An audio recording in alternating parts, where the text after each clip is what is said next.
Margy Burns Knight. Margy Burns Knight is a children's book writer and career educator. And Margy, we chatted last year. I had you here talking about finding humanity in multicultural storytelling. So welcome, Margy.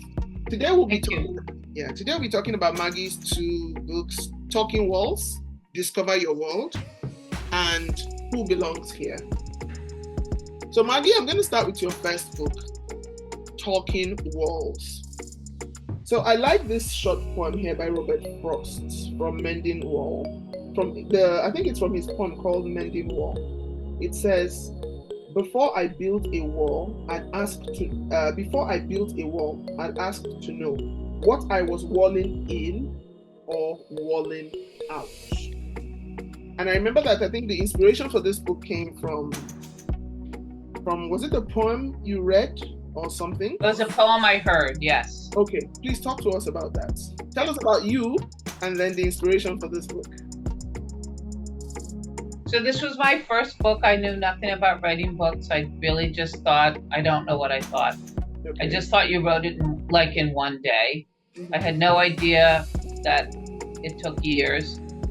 So I am a teacher, mostly an ESL teacher, and I worked for 9 years with Cambodian refugees who had moved to Augusta, Maine.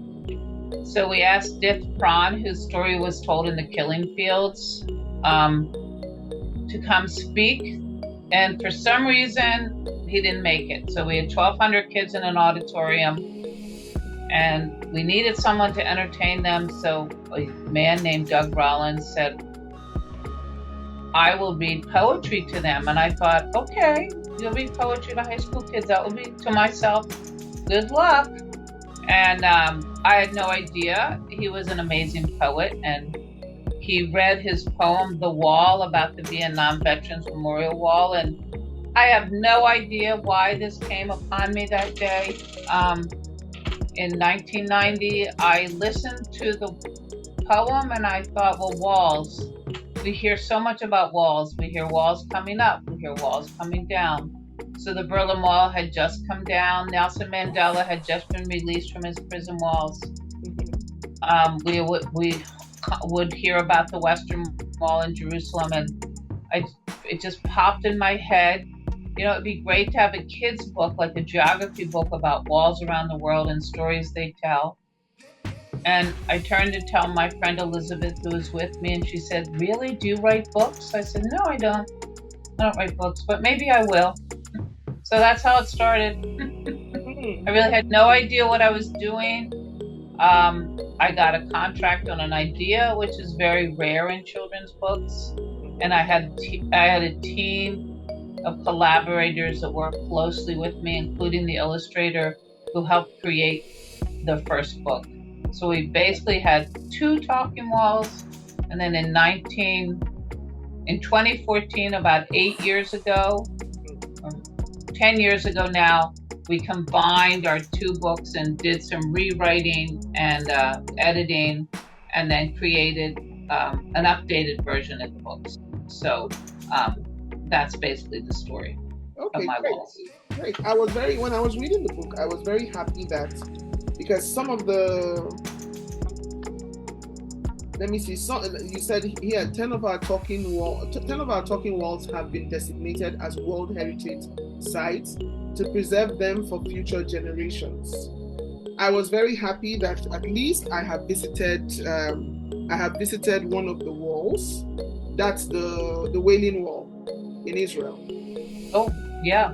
I have visited that one, and I remember standing by the wall, putting my hand on it and praying on it, and then a pigeon pooped on my jacket. Well, I have heard a lot of stories about visiting the Western Wall, but the pooping pigeon is the first one. I'm sorry the pigeon pooped on you. But someone said to me that is a good sign. Good. Yes, yeah. Yes. It's a good sign that it means that your answers, yes, the Western Wall, Jerusalem, that it means your prayers have been answered. Well, that's pretty good, because I didn't even know there were pigeons at the Western Wall. Yes, sometimes, yes. Because I still remember that. Yeah. So why do you think history? Because reading through this, do you think it's important to tell stories, this kind of historic stories, for the generations coming? Do you think it's important, or why do you think it's important? Well, I always, so here in the United States, we're having many discussions about what is important for children to learn and what is not, and it's pretty divided. But I've been doing this for so long, so I think I have a foot up or a hand up in the discussion.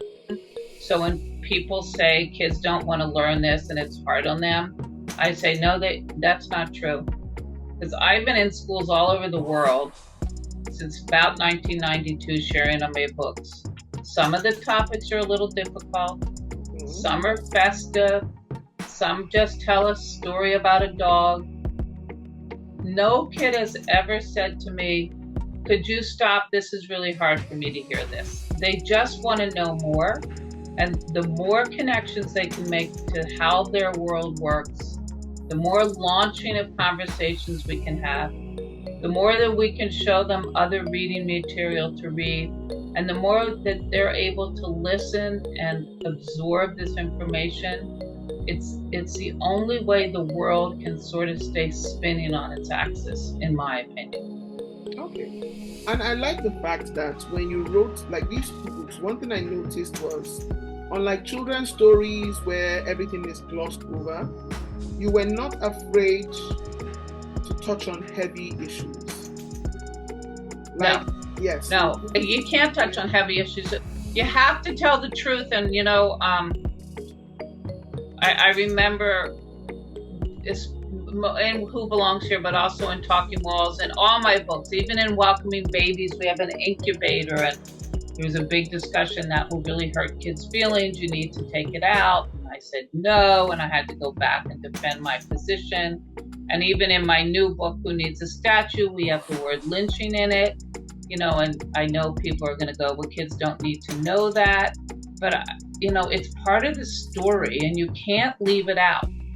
And we have left in the United States, or probably everywhere, we've left so much of the story out that the question is, whose story is it and who gets to tell it? And maybe it's a little uncomfortable, but I think it's much more uncomfortable when you're 30 and you don't know any of this stuff and you think, well, why didn't they teach me this? And it can be done. The kids can absorb it if you do it. And that's why picture books just work, because you don't have to do it all. You do what you think the kids are ready for, and you leave the rest for another day. Okay. So as you said, you started off you said you were once a teacher. So how much of history do you think should be brought back to our classrooms? Oh, don't get me started. You have 3 years. I just think we've got to get it back in. We have to do it right. I'm biased, but picture books. So one of the guys who won on Jeopardy forever and ever and ever, somebody asked him, how do you know all this stuff? And he goes, I read nonfiction children's books because they're short and sweet and they're full of facts and I learn things. And that's how I keep it in my mind. So I don't know what's going on in Canada, but here we're so afraid now of what we teach kids and how we teach them, and it can't hurt their feelings. And why are you erasing history? And I'm like, we're not erasing history. We're just adding a chapter. Right? There's no erasure.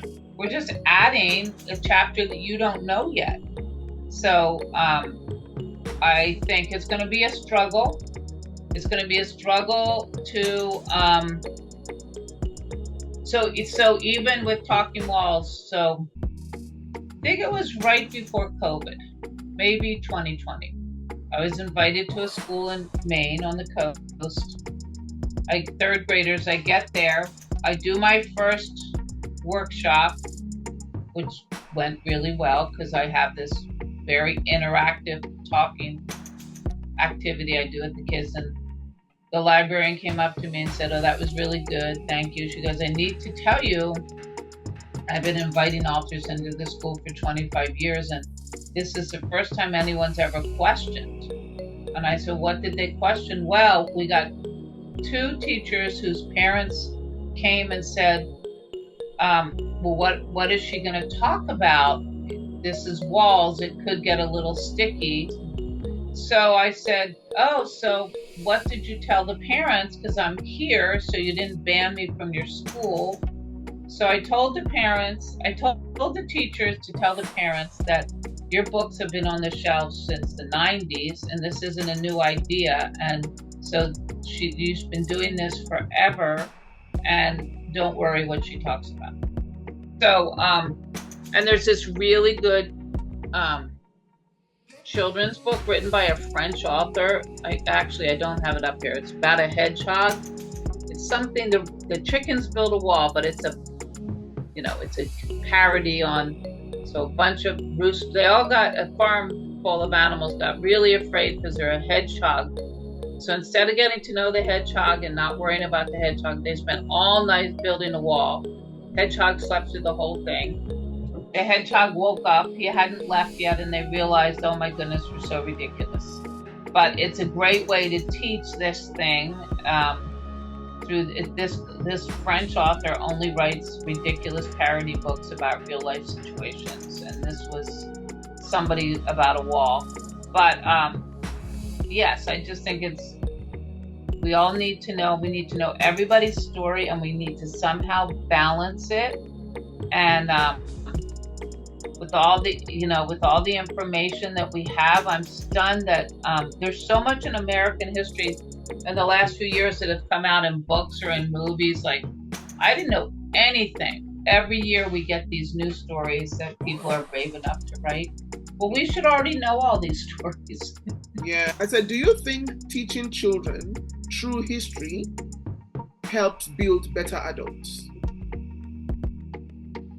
Oh yeah, of course, because you get different perspectives, and I think you're not as afraid. I think if you don't know history, or you just hear fear, like the immigrants are coming, they're taking our jobs, they're going to destroy America, and none of that. Yes, they're coming, but they're not taking our jobs anymore because we don't have enough people to fill our jobs, and they're not wrecking America, they're building America.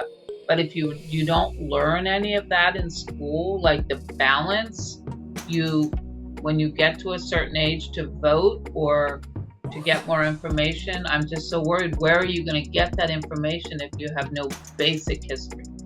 You gotta have, and I have a lot of this conversation with my educator friends, because my husband's also a retired teacher, so most of our friends are teachers. So I think we have to start younger. We can't wait until 9th grade to teach world culture or global history. We have to start every year. Give them a little information that doesn't scare them, but informs them. And I just know from my books, because they're all information books. What are they called? They used to be called nonfiction. Then they were called informational text. I have no idea what they call them today. But just from doing this work for so long, and yes, people might say my books have a liberal bias, but they're facts. They're facts. Everything I say in my book is a fact.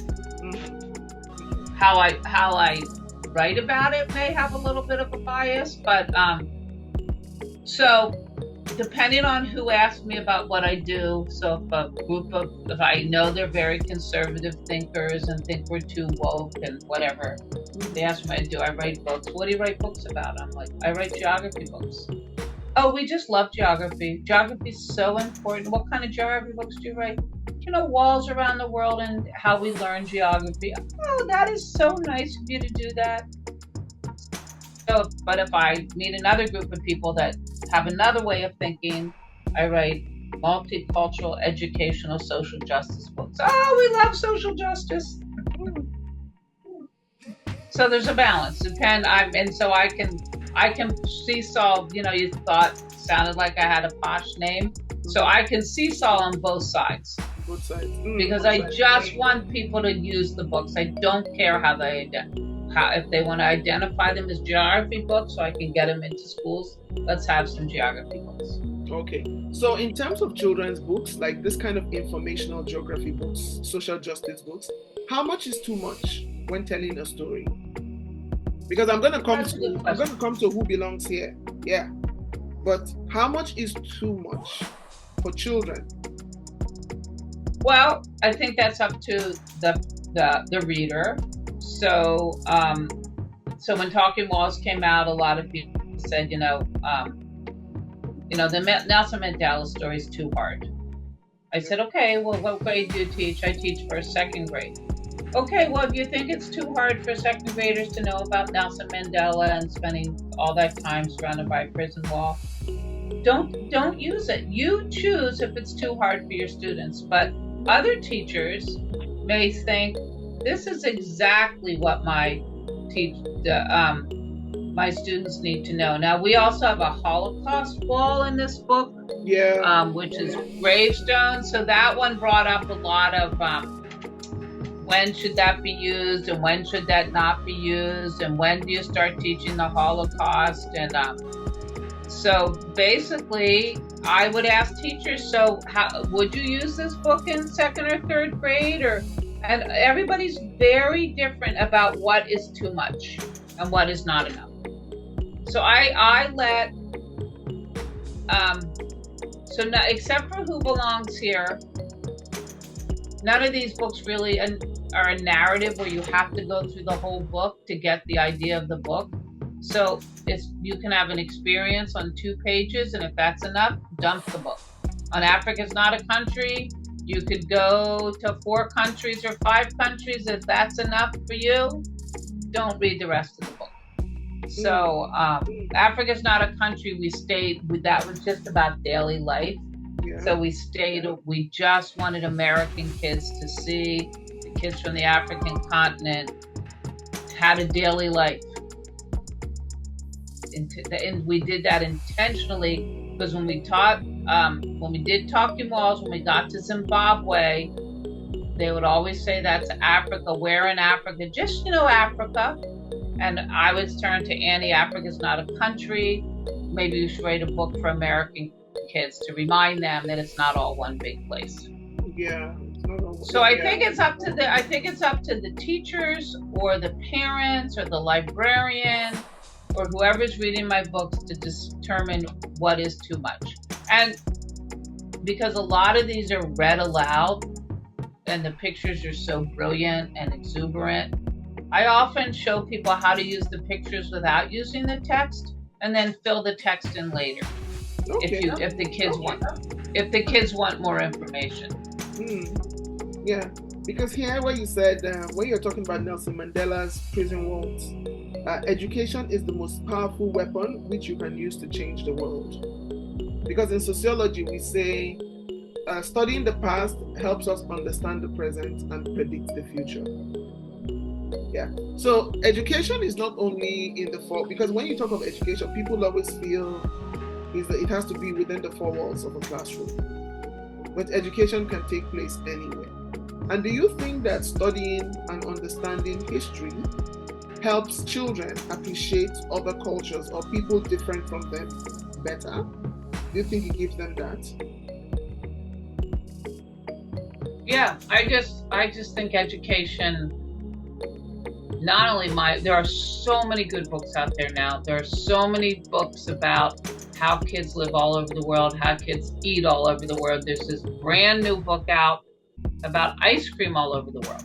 Okay. Sweet treats all over the world. I actually wrote so I found the book, and so I teach this class on Mondays at our local library called Let's Talk. It's for new Mainers, so it's for immigrants, for adults, and I help them with English conversation. And we have a bunch of students from Syria, and in this book was Syrian ice cream that's called bouza, and it's pounded. It's very different than the ice cream we eat in the West, in Maine. So I took the book in, I showed them the picture, We had a great talk about the ice cream and the pistachios, and I got up other pictures, and the next week we tasted pistachio ice cream from the United States, and we discussed if we liked the flavor. So then I took the book home. I read it to my 7 and 4-year-old grandchildren who they couldn't get, oh my gosh, I want to go to this country, I want to eat this. Then the book disappeared, and I asked my daughter what happened to that book. She goes, oh, I had to take it and give it to Knox for his birthday. So Knox is a friend whose dad's from South Africa. It was a perfect book for them. So through these children's books, just sharing them and having them at the library and talking about them and swapping them and making sure they're accessible to all children is the way we're going to make these changes. I can't just bank on the education system. It's really not fair. Okay. It has to be the whole community that pitches in to do this. Okay. When I was looking at this world, when I came across Tokyo Dog Wall, Japan. Yeah. I didn't know that there was now a dog wall. I know that the statue of Hachiko is still at the Shibuya train station. Yes. I remember watching that movie and I cried. Yes. Because, yes, I was one of those people that was wailing here. Yeah, because of the loyalty of they say dogs are the only animals that have successfully been domesticated for thousands of years. Yeah, and the friendship between an animal and a human being. How that dog kept going back to the train station to wait for his master. When I saw, and then when the dog finally passed away, I watched it and I was just like, no. But it's just, so when I saw this wall, I just ticked this. I said, this is should be one of the places on my bucket list to visit. Yeah. Go see that. Then since the book came out, there are 2 children's books, more books just about Hachiko. Yeah. There's 2 little books. I think there's a picture book, and then there's a little chapter book, and that's a really sad story. And nobody questions me about having a really sad story about a dead dog in my book. And the kids love that story. In about 2nd and 3rd graders love that story. Okay. They love it. And at first they say it's not true. That could have never happened. But because I have these other books to show them, they've already read the books and they know all about the story. And then they did a film in America with Richard Gere, and they had the dog wasn't a Nikita. Is that the one you watched? That's the one I watched. Yes, that's the one I watched. Yeah, and that was it took place like in Nantucket. The one, apparently there is a movie in Japan, and the Japanese watch it every year. Oh wow, that makes okay. The original Hachiko story. Okay, then I have to find that one. I just think, I could every day find a new wall to tell the stories. There's so many walls out there. There's so many murals. They have found so many more walls with caves with the art, much older, they think, now than that art in Australia. They always thought that the oldest art was 40,000 years. I think they found something in Spain that's a little older. The archaeologists are always finding some kind of rock art to try to study, people from long ago. There's murals in almost every place in the world that tells great stories. So, the sky's sort of the limit when it comes to walls. The wall stories are endless. What I like about your book, and what the appreciation I have for it is, as a history lover, I like the fact that this book reveals to kids that there was life before us. The ancients did a lot of things. The ancients are still, once in a while, in my quiet moment, I wonder about them. But I just like the fact that this will help kids understand that the ancients had a lot going on for them before the coming of our modern technology. Yeah. Well, Maggie, I think I want to say thank you for this book, Talking Walls. Yeah, I'm going to go on to who belongs here. I found this story a little heavy because we are talking about Nari's story, but reading the story of a boy, and you know what you mentioned here, that he lost his parents and then he had to go live with his grandmother and his uncle. So that's why I said, you know, like when you talk about things like this, how much is too much? And belonging. What defines, let me use the word, what defines home? How would you explain that? What defines home? What defines home? Yes, because when you're talking of quite a question. Yes, because when you're talking of belonging, I have home. Right. Home is what comes to my head. What defines home? Because Nari is looking for a peaceful place to stay. He's lost his mom. He's lost his parents. His grandmom had to carry him on her back.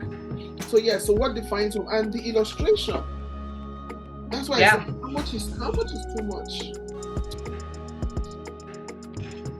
Well, that's a good question. So this story is all true. These are the stories my students told me for 9 years. Okay. It's their real life. Okay. Everything happened to them. Okay. And now the second or third generation of Cambodians who've been in America can tell their own story. Okay. But back then, and you know, we discussed this a lot when we did the book, especially around Nari's parents. Should we just say they're dead? Should we say they were killed? Should we say they were murdered? Should we say they were executed? Should we say they were starved? But I think we just said they were dead because we knew. So Nari was 10. So we made him 10. So this is a conglomerate of all my students. The student, so I took all their stories and everything they said was true. And it's a really good question of home, because we also redid this book. This is a re-up. So I actually got in touch with Nari. Some of my they're now grown and live all over the United States, but I did find Nari, and he's in Florida, and I had a long talk with him, and he really hasn't found home. So he's married to a Cambodian woman who did not come here as a refugee. They have a child, and she and her child has decided to go back and live in Cambodia. Oh, wow. They didn't find a sense of home in the United States. And he has stayed in the United States, and he works, you know, I forget what he does for work, but so he makes sure he works really, really hard for like 4 months. Then he takes a month and goes to Cambodia. Then he comes back and he works. So I was, when he told me that story, I said, home for them is back in Cambodia. He said, yes, I have found a place here, but they never really did. Because I think she came here as an adult. He came here, all these kids came as very small children out of refugee camps in Thailand. So yeah, this is a really heavy book. Most books about immigration to the United States are pretty heavy books. And I don't know, without telling Nari's whole story, and I got the book, so the art you just showed is art that the kids did, and then Annie just reproduced it.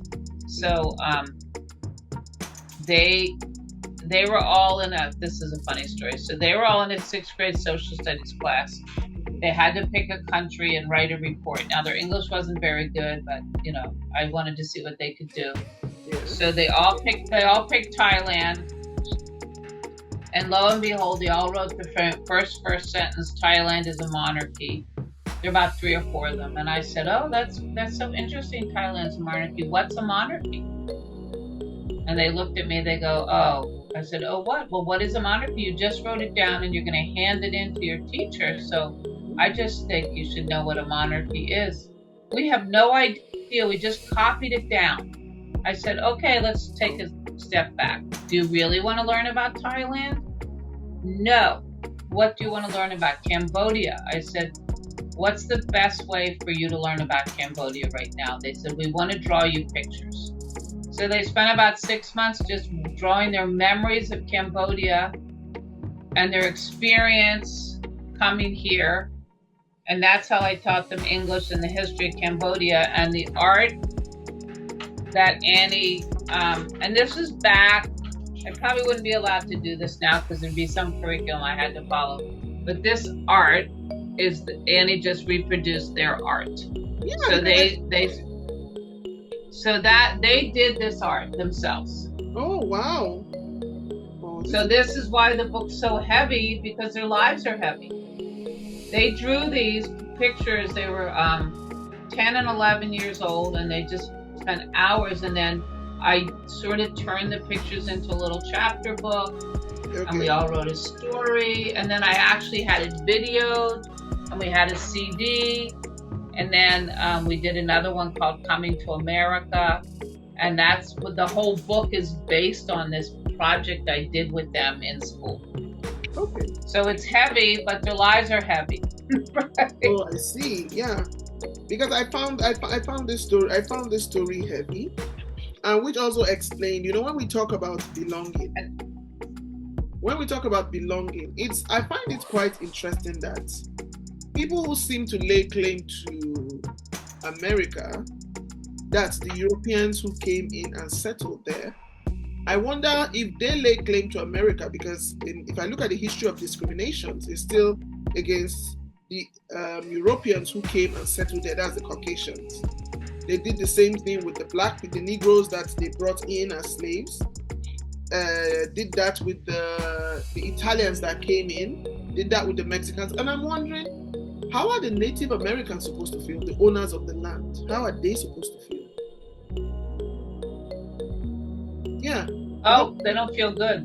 Yeah. And that's why we put this story. So I actually had I had a consultant from the Passamaquoddy tribe, the group in Maine, to look through the book. So about what would happen if everybody left, and who would be left, and it's so 5 million of them. Yeah. And I think now I would even change it more, because we have so much more awareness about Indigenous history.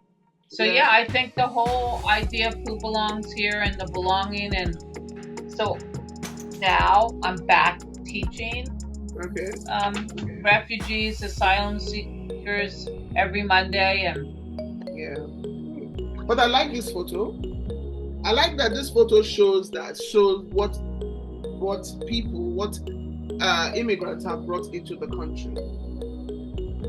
I like that. Right. Yeah, and we did a lot of this was intentional. Intentional, yes. We did a lot of this was very intentional, like, and pretty much, I think a lot of it was intentional because I watched with my students for 9 years as they became more proficient in English, and the older they were, the sooner they lost their first language. The younger they were, the older they were, they stuck with their first language. The younger they were, they dumped their first language, and they only spoke English, and then they couldn't speak Khmer to their grandparents. It was very interesting to watch the whole thing. Okay. So if we're looking at Nari's story, because I want to go, because we're talking about books now. What tips can you give an aspiring author who wants to write heavy stories? Like, I'm trying to write, I had done a draft of the Amazons of Dahomey, the warrior women of Dahomey. Yes, I did a draft, but I was reading through it and I felt, Louisa, there you go again, too much information. So I was wondering, because like from this book, I like what you did here. You just tell a simple story, and then there are notes at the bottom of each page. So yes, like here, you have this here, then you have the notes on the reality here. Right. Yeah. Right. And I'm thinking, this makes a lot of sense. So I had. Yeah. Well, we did that intentionally because we just couldn't do Nari's story. It was enough, but I don't know who came up with the idea to run a little history lesson underneath. Yes. So people knew that Nary was one of many, many, many people who came to the United States. It wasn't a singular story. Singular. So I think for aspiring authors, pare it down. So try, I mean, especially if it's a picture book, you can start with 10 or 12 sentences, but picture books are pretty much made to be read aloud. So get it down to 6 sentences. So 6 sentences per page? Per page, and then they'll really just have to pare down the information. So basically, we try, because it's only 6 sentences, we don't repeat a verb. We try not to repeat any words. We try to keep it really active and just give enough information sort of to launch the discovery, but you don't have to tell them everything. Okay. So the first Talking Walls we made, it was very long text. It was before the internet.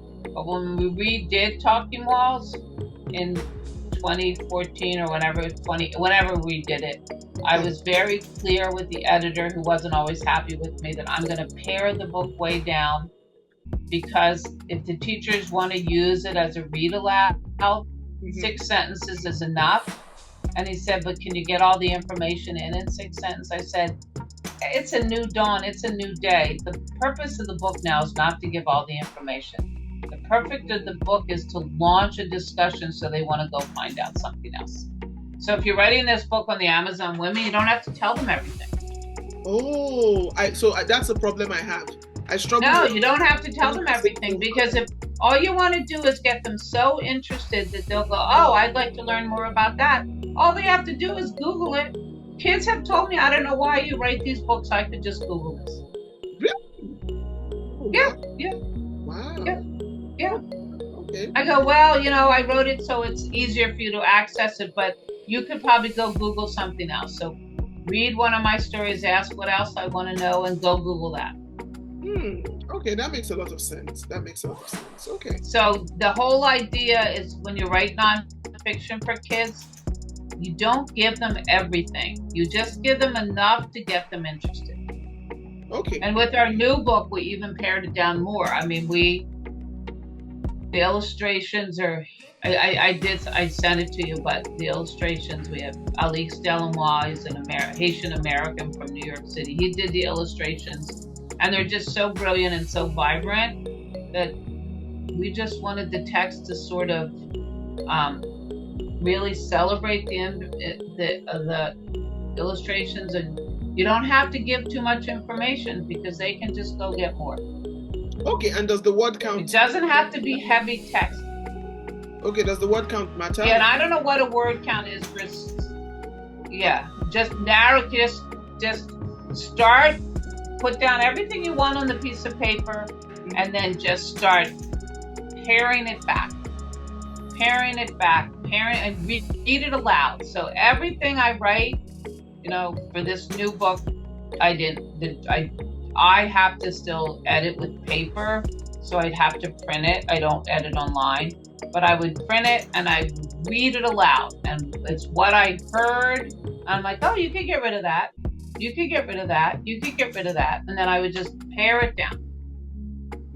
Okay.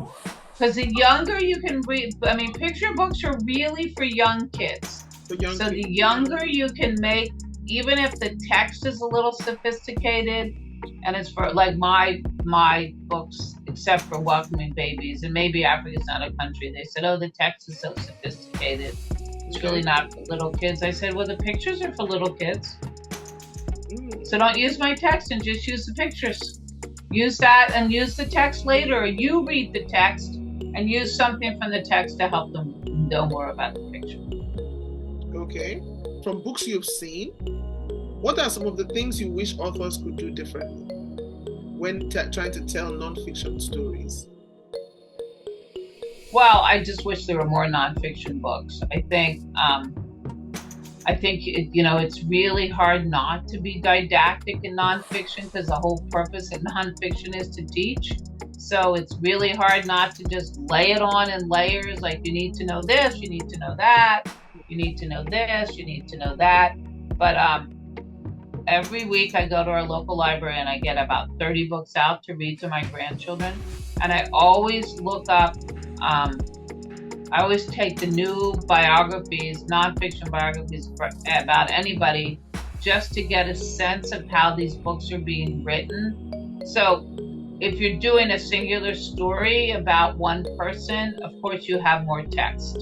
Okay. But I've never done a singular story, so my, except for the narrative in Who Belongs Here, I don't have, I just want to give a little bit of information, and I've learned this over the years.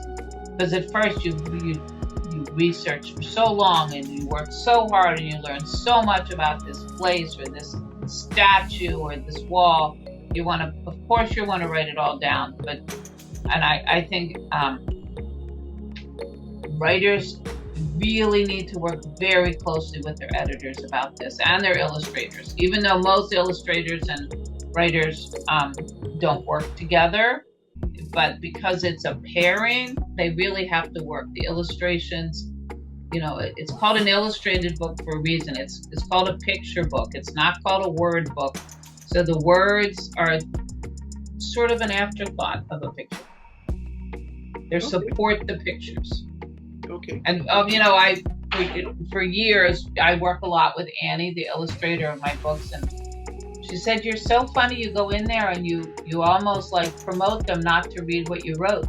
I said, "Yeah, they can do that later. The whole idea is to create a conversation, using this book to create a conversation and launch a discovery. The text is just part of that discovery." So that's my advice for people. And how do you think that as authors we can support each other more? Because there seems to be two factions. The traditionally published authors and self-published authors. Do you think that there's a way we can bridge this divide? Yeah, I just think it's all ridiculous. I just think like what you're doing is really important, to give each other advice and support. And whenever an author reaches out to me, no matter what they want, very often, it doesn't happen much anymore. Somebody would ask me to read. I actually have one in my queue. I have a friend who has a friend. I forget where she's originally from. Anyway, she's written a book, but it has photographs, and photographs don't often fly in children's books, but this might. And she just wants me to take a look at it. And I said to my friend, "Well, I'll do it under one condition. Does she take feedback well?" Because very often, like you just told me, that happened with you with the lady. Yeah. People say, "Will you take a look at my book? It's ready to go to the publisher." And I look at it and I'm like, it's not ready to go to the publisher, and you need to do A, Y, and Z. And they just flip out and never talk to me again. But I don't know them, so it doesn't matter. They think my role as an author is to help them get a book published. That is not my role. No, I can't help anyone get a book published. I could help someone shape a book or form a book, or I could ask a few questions about a book. But I cannot help you get a book. I can barely get my own book published.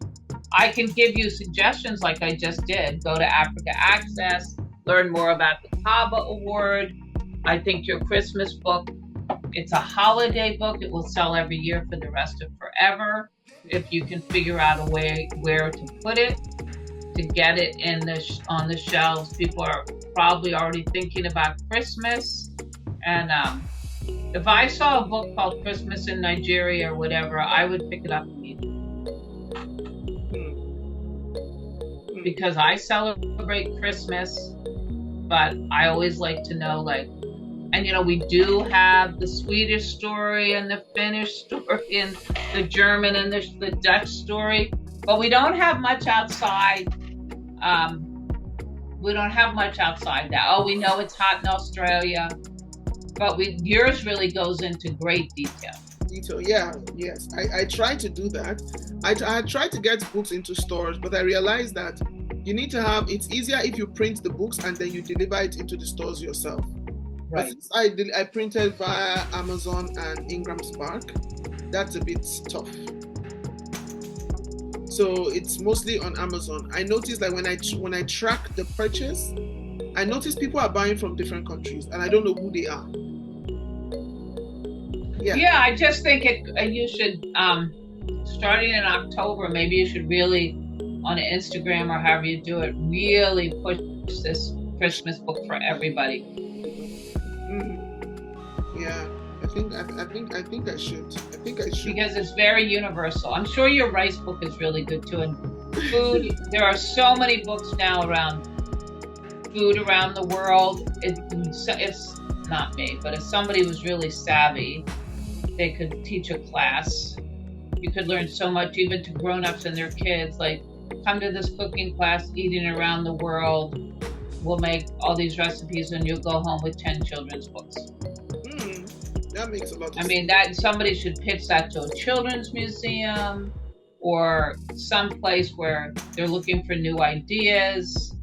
And, it'd be great you could probably find these people in Ottawa, maybe not, to find a person from each of those groups to come in and cook. Like, there's a book called Tamales. Have somebody show you how to cook tamales. You could do your book about the rice. And there's a new book. There's Bibimbap, which is about Korea. There's a book called Something Moon Cakes about China. There's a book about, I think there's a book of my son-in-law's from the Philippines. I think there's a children's book about food in the Philippines. So I just think that universal eating and then connecting it to children's books from around the world and then getting those books out in the community. And, you could do the same thing with your Christmas book. Find books that how you celebrate Christmas in 4 or 5 different countries. Find someone to have a celebration about all that. Buy your books, and everybody goes home with the book. Yeah. To round up, I'm just looking at, when you talk of who belongs here, and the way you end the story, like you go through Nari going through racism, and then you ask strong questions. Who belongs here? What is a real American? Those are 2 very strong questions. Yeah. Who belongs here? According to some people, I'm probably not a real American. And I did that on purpose. There's no answer to that question. You answer that yourself. I mean, that's a scary question that now what's going on in this country. So the way you end the story, right? Where you said, Nari is working hard to make the US his new home. He likes being with his friends. He is learning to play the drums. He wonders if there will ever be peace in Cambodia. He hopes people in his new country can learn to get along. Nari doesn't know it now, but he will graduate from high school, serve in the US Army, and become a US citizen. He will attend college, get married, become a father, and work long hours for a manufacturing company. Nari will be a real American. He will belong here. So what I took from these 2 paragraphs is, and work long hours for a manufacturing company. What is that about? Why do Americans work so hard? Why does he work so hard? Yeah, why do new Americans work so hard? Yeah, you said. Well, because this is, you know what he worked for? I didn't put it in here. He worked in Florida in a company that made Tampax. Oh, okay. Oh, I see. At long hours. Oh, wow. Yeah. Wow. Yeah, because I called him. I think that was for a manufacturing company. Yes. Yes. So that's what he worked long. Well, because he probably, I just know from a lot of people that I've worked with over the years, they make money here and then they have to send a lot of money back home. Back home, yeah. To support the families that they left in Cambodia. And I think that's not only from Cambodia. I think a lot of first-generation Americans come here and they have this huge responsibility for the family they left behind. And I know in the beginning it was really hard to get money to Cambodia, so they would physically, one person would go with the money and take it to the families. and have pictures to show that it got there. Now there's there's Western. You can, I don't know how you get money to other countries now, but it's probably very easy. Okay. But I think with the long working hours is they probably didn't get paid very well, and they needed lots of money to support their family and then to send money home. I don't know if that's a fact, but that's what I'm assuming that. Okay. All right. Talk to us about your next book. My next book is called Who Needs a Statue? The title makes people really nervous. Actually, I told someone that I'm writing a book called Who Needs a Statue, and she launched into, is it about erasing history? No, it's not. So, in the Capitol building in the United States, in DC, there's a collection of statues that have been put in the Capitol since the end of the 1800s. And each state in the United States gets to put in 2 statues to represent the history of their state. So it's essentially represents the history of the United States, or essentially. Up until 2000, you couldn't switch any of the statues. So up until 2000, 98% of them were white men, or something high like that. Really? Since 2000, you can switch statues, but it still doesn't represent what America should be. And basically, we introduced a few of the statues in the Capitol building. Then we travel around the United States and introduce you to statues of women and brown and black people, and indigenous people and Asian people that are not represented in the book. And we just ask the question is, who gets to tell America's story? So basically that's it. Okay. So that makes a lot of sense. And when is the book coming out? The book is coming out in October.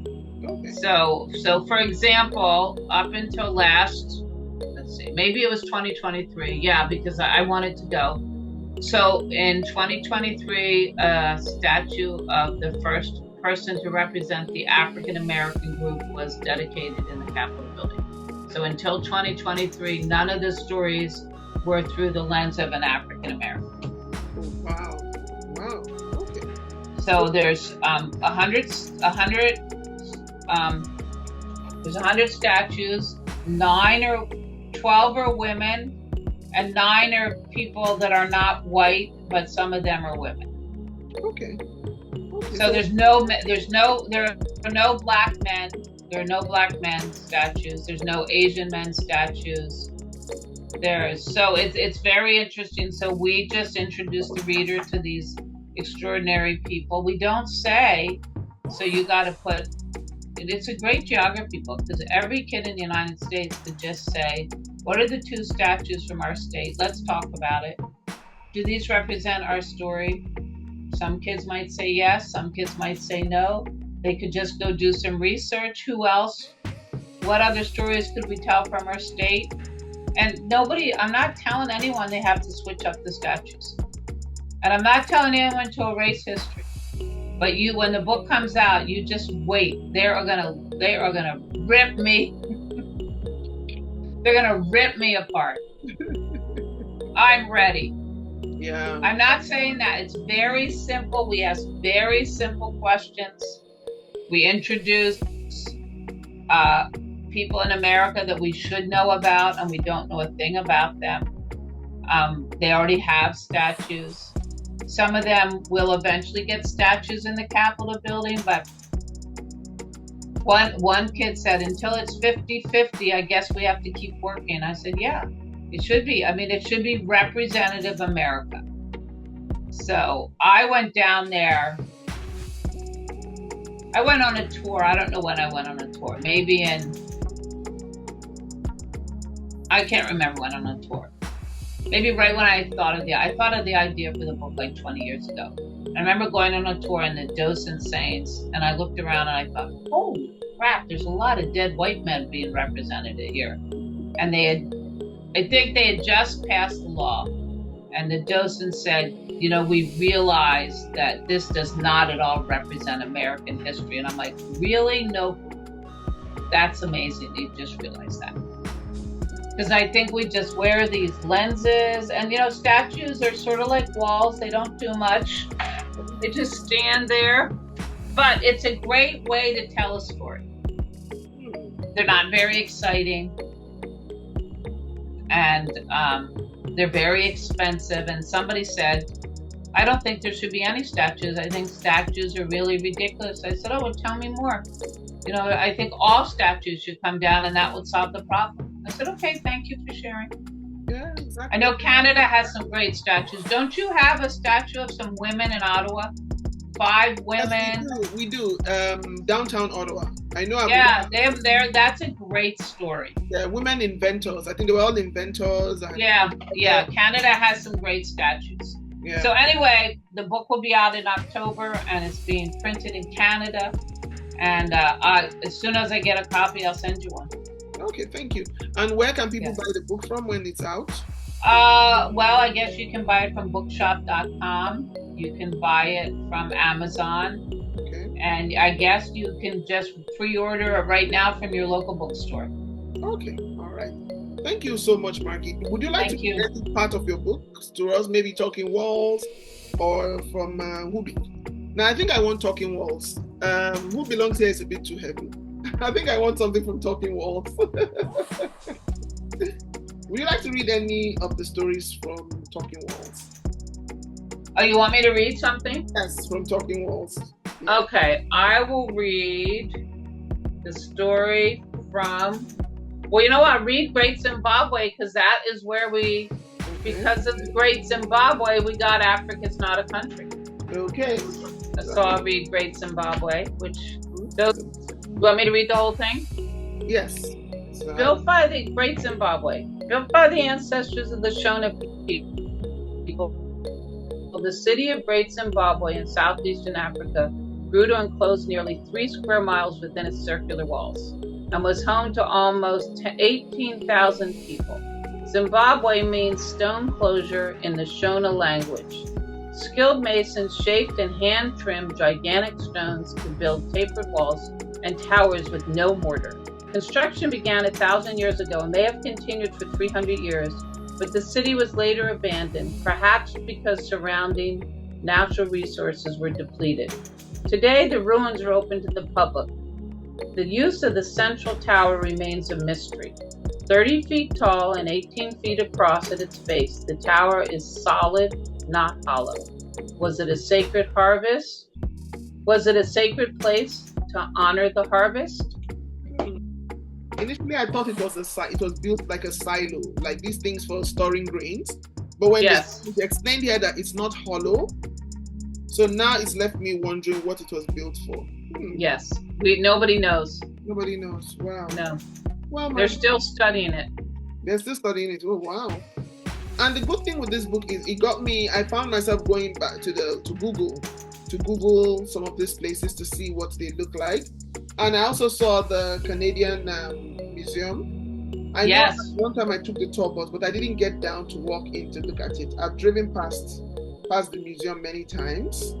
So that's the famous architect Douglas Cardinal who designed that. He also designed the American Indian Museum in D.C. Okay. And I was down in D.C. and I was walking down the mall when that museum was being built, and I know very little about architecture. I pretty much know about Douglas Cardinal. And I looked up and I said, oh my goodness, that looks like the museum in Canada. That has to be Douglas Cardinal, who was the architect. And I looked it up, and he was the original architect for the American Indian Museum. It looks similar. It has the curvy walls. It's his signature is on that building in DC. Yeah, I think the way they explained it to us was, I think in indigenous history, that there are no corners or so. So it had something to do with the design, I think. Yes, and the landforms. Yeah, so he has an interesting life. I mean, he has an interesting story. He thought up, I think, the design for that museum in Canada in a sweat lodge. He had to do 80 different designs till he got it right. And it's interesting because I used a building, the walls of a building, to tell that story in Canada. So my editor said you have to have a wall in Mexico and you have to have a wall in Canada. So we got the Diego Rivera pretty easily, but the Canadian one was a mystery to me. So I told all my friends, if anybody goes to Canada, find me a wall, please. Friends, and we had friends that went to the museum and they came back, we found your wall, the building, actually it's a museum. So that's how I didn't know anything about it. This was right when the internet was taking off, and the only other, I'm sure there's many walls in Canada that I could have found. And right after the book came out, we actually went and lived in Manitoba for a year. We were on a teacher's Fulbright exchange. So I got to go to the museum either on our way out, we drove, so either on our way out or back to Manitoba. But I'm sure there's many more walls in Canada I could have chosen, but that is why we chose that wall in Canada. Okay. So Margy, I want to say a very big thank you. Oh, thank you. It's been a great, anytime I talk to you, it's always, lots of information. All right, well, let's stay in touch. Okay, all right. Thanks a lot. Have a good day. I'm going to tag you when I post next week. Thank you. Okay, thank you.